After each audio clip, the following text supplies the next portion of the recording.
So it's 1987. I've just left New York after living there for 4 years, and I went to Hawaii. It's a bloody long way from New York to Australia, let me tell you. And so you step off the plane somewhere and have a rest. But anyway, I went to Hawaii where I spent one night in whatever the name of the Waikiki. That's it. I was not impressed with that beach at all. It was just looked, I don't know, faked.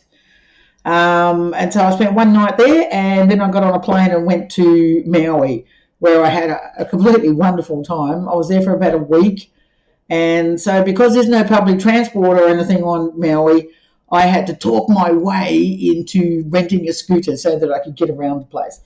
And when I say talk my way into it, I did some serious talking because I didn't realise that you had to have an international licence. And so I told the guy that I rode motorbikes anyway, which I did for 17 years. And he made me ride the scooter around just to show him that I could handle a little scooter after riding big bikes.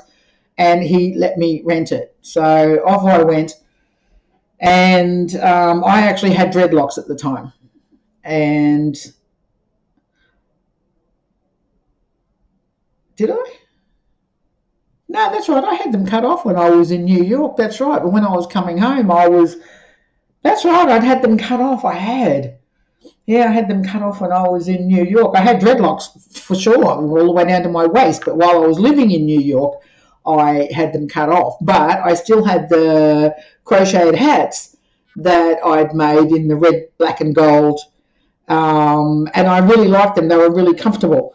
And so anyway, what I was looking for, I was hoping I could find somebody who would sell me a little bit of weed would be nice, a little bit of the Mary Jane. And I didn't have a clue how I was going to find somebody who could do that for me. Because I thought, okay, I'm going to be cruising around Maui. This is a good time to have a little bit of a smoke. So I'm eating in the Taco Bell or the equivalent of on Maui. I'm pretty sure it was a Taco Bell, but it was a taco or something. And I had my little hat on, and I'm sitting there eating my food, minding my own business. And there's two guys in a booth behind me, and I could hear one of them talking about my hat, and they were saying something about Rasta colours. And so anyway, so one of them finally leans over the booth and asked me about the hat, and I told them, yeah, I used to have dreadlocks and made the hats myself. And we love your hat, you know. So one thing led to another. Next thing you know, I'm in their booth having breakfast with them because it was quite early in the morning. And it turns out that these two guys had just come off night shift. They worked someplace on Maui anyway, and they'd just come off night shift. And so what they do is they would stop off there, have breakfast, and then they would go home. And so in the course of the conversation that they told me that they had lots of marijuana and they knew where I could find it, and they could get some for me. And I'm just like, okay, cool. And they said, but the thing is, you'll have to come with us, and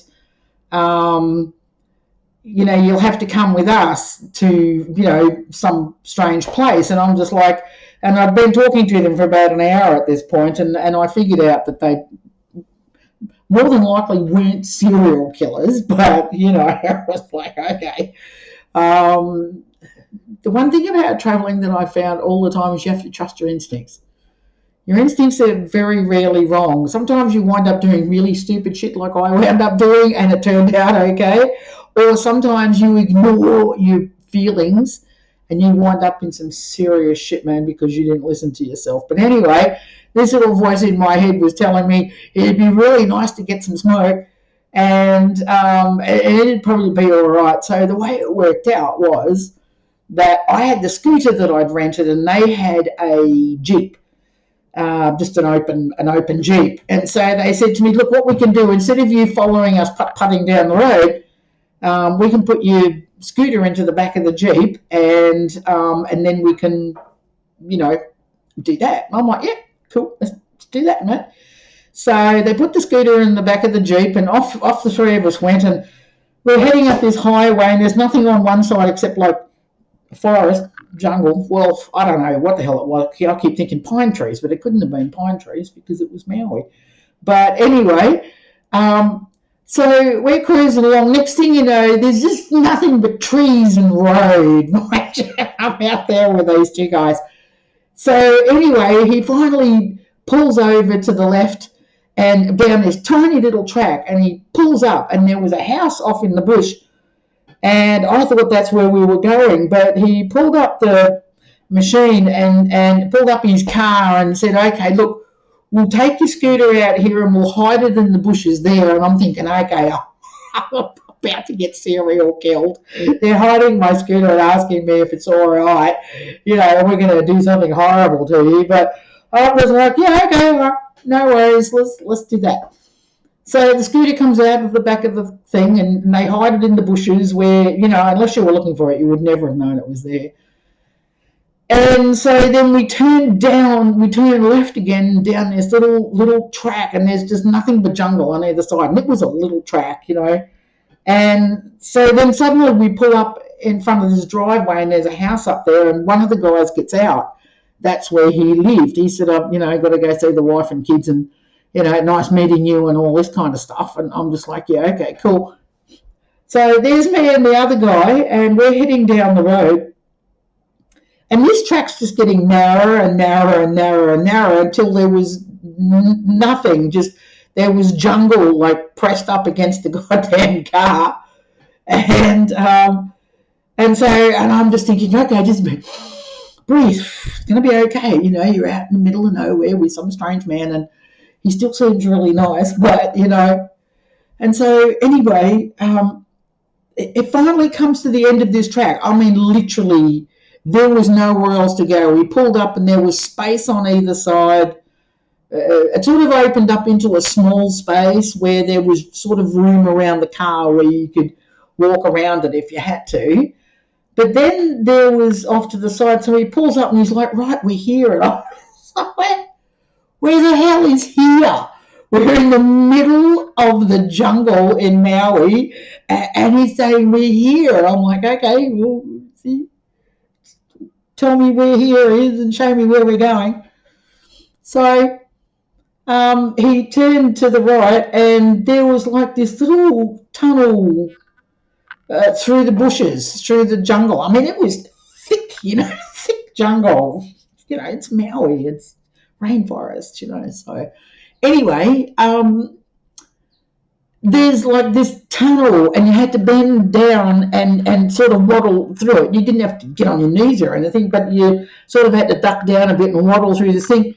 And anyway, so we popped out the other side, and there's this hillside with just this, and with this house on top of it. And it was this big house, and because it was the tropics, it was one of those, great houses that they have where they're sort of like open to the elements a lot, because it's just hot. You need air, whether it's hot and moving or sweaty or whatever the hell it is. And so anyway, I'm just like, oh, wow, it's a house. Okay, well, I'm not being serial killed out in the jungle, not so far anyway. So anyway, so we head up the hill a little bit towards this house that's just perched up there, and he said, and this is our view, and he turns around, and I turned around, and all I could see for miles was Maui.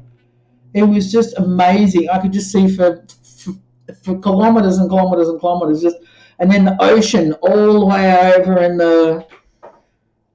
and it was the most stunning view. It was just green and jungly and absolutely gorgeous. And I'm like, holy Jesus, I would never have known I was coming to a place like this. And so anyway, he said, all right, he said, let's get up to the house. He said, I'm a bit late. The wife will be wondering where I am. I'm like, okay, there's a wife, that's cool. And so then we go up there, and suddenly a wife pops out of the door, and next thing you know, there's a couple of kids popping out the door. Next thing you know, there's this noise and kids and dogs and thingies, and everybody's happy and cheerful, and I get introduced all around the place, and they took me in, and I walked into the house. And it's a whole open plan living area, and And all the walls are just hung with marijuana plants. I mean, huge marijuana plants that had literally just been pulled up. They had the roots. And the house, just you should have smelled it. It smelled wonderful. And and every wall in the house just had some massive marijuana plant hanging by its roots on the wall. And it was like, look, it was like I have come to marijuana heaven, mate. And the smell was amazing. And anyway, so he said to me, right. And I'm just like, okay then, this is cool. And so then she's up there trying to feed us. We're trying to tell her we've had breakfast already. But then she wound up, and I wound up being there for like about an hour or two, a couple of hours, probably no more. But then he had to go to sleep because he was working night shift that night. And so he said, how much smoke do you want? And I'm like, I don't know, quarter ounce would see me through for the week probably. And so he walked around the walls with the baggie, and he just walked around the walls, and he's just picking little buds off these plants just hanging on the wall. And he said, here you go. He said, look, he said, it's a present. He said, don't worry about paying me for it. He said, here you go. And so I'm just like, oh, okay, mate, this was a really good idea. And I got on great with the wife and the kids, and so I rocked out of there. So he had to take me back to my scooter.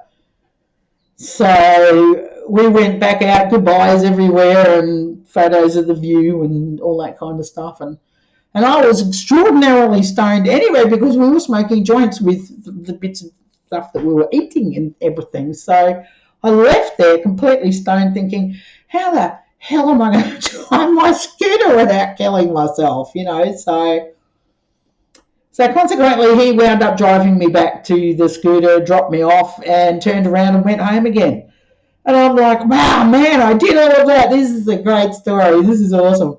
And I'm not dead. I haven't been serial killed or anything. So, and I've got a quarter ounce, and now I can just hit the roads in Maui and just go for a wander. So that's what I did. I had a great time in Maui, you know, because they've got that road to Hana, which is just endless devil's elbows, just endless. They're just you're battling to get over like maybe 10 miles an hour because the road is so windy and so, you know. But that was awesome, you know, because I met these guys really early at dawn, you know, and he had to go to sleep, so it was probably only around about 10 o'clock or something when I left them because I had such an early start anyway, and so I wound up doing the road to Hana that day, and it was like, oh my God. And I ran off so many films because it was so stunningly beautiful.